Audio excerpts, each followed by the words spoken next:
네, 추석까지 어떻게 버티나 했는데 잘 됐다.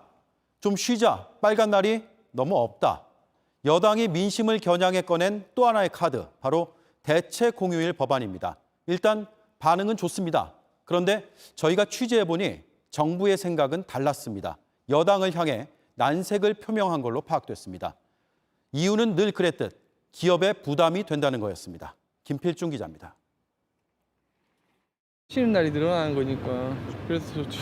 가족들하고 어디 뭐 여행이라든지 좀 여가 시간에 좀 더 즐길 수 있으니까. 공휴일이 주말하고 겹치면 좀 쉬는 날이 하나 줄어드는 느낌이어서 좀 아쉬운 부분이 있었는데. 민주당이 모든 공휴일에 대해 대체 공휴일을 적용하는 법안을 내면서 시민들의 기대는 한껏 부푼 상태입니다. 자영업자들도 찬성합니다. 부담이 되겠죠. 그렇다고 그거 뭐 일일이 뺄 수도 없고. 이렇게 일하는 사람도 좀 노는 날이 그렇게 저기에서 있으면 좋죠. 암만 해도. 그런데 정부의 입장은 다릅니다. 정부가 국회에 제출한 의견서입니다. 먼저 고용노동부, 기업의 부담 등을 고려해야 한다는 의견을 앞세웁니다. 특히 영세사업장의 임금 부담을 우려했습니다. 중소벤처기업부도 코로나19 속 중소기업의 사정을 고려해야 한다며 신중론을 펴니다. 산업부도 업종 특성을 고려해달라는 입장입니다.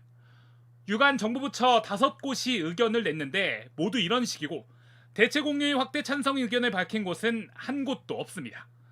정부가 이렇게 대체 공휴일에 대해 부정적 태도를 보인 건 이번이 처음이 아닙니다. 이 법안이 처음 발의된 건 이명박 정부 때였던 2008년. 당시 여당인 한나라당이 발의했습니다. 하지만 당시에도 입장은 같았습니다. 지금은 의원님 당장은 경제 위기이기 때문에 생산성이 상당히 중요한 시기고 정부로서는 당분간 이 일자를 늘리는 것에 대해서는 애로를 느끼고 있습니다. 박근혜 정부 때도 같은 법안이 발의됐지만 그때도 마찬가지였습니다.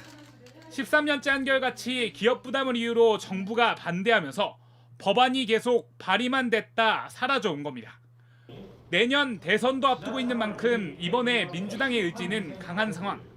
하지만 정부의 기업 부담 논리를 뛰어넘어 법안을 처리할 수 있을지 관심이 쏠립니다. JTBC 김필주입니다.